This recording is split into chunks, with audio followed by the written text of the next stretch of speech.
যশোর অভয়নগর উপজেলার এই বেদভিটা, যেটি বদ্বীপ হিসাবে খ্যাত, বৃষ্টি এলেই মূলত জলাবদ্ধতার নগরী হিসাবে পরিণত হয় বেদভিটা, আন্ধা, বলারাবাদ, চলিশিয়া সহ এই বিশাল একটি এলাকা।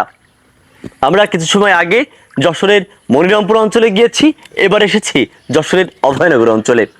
মনিরামপুরের ওই এলাকা এবং অভয়নগরের এই এলাকা, এই বিস্তৃত এলাকা ঘুরে যে দৃশ্যটি আমাদের চোখে পড়েছে সেটি হচ্ছে ঘরের ভিতরে পানি, সাপ পোকের সাথে তাদের যেন রাত যাপন করতে হচ্ছে।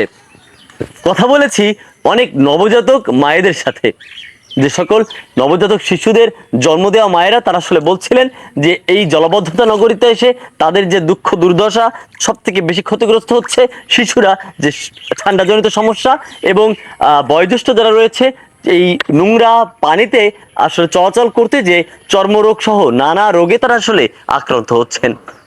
সেই সাথে জলাবদ্ধ হয়ে পড়ায় তাদের যে যাতায়াত এবং খাওয়া দাওয়া, এমনকি সুপেয় পানির ব্যবস্থাও একেবারে নিঃস্ব হয়ে গেছে। তবে তারা বলছেন যে সেনাবাহিনী কর্তৃক ভবদাহ নিষ্কাশনের যে কাজটি করার কথা ছিল, সেই কাজটির অগ্রগতি বিষয়ে আমরা জানতে চাইলে তারা বলেছেন জল কমেছে, তবে পানি কমেনি। একটি আক্ষেপ নিয়ে তারা এই কথা বলেছিলেন।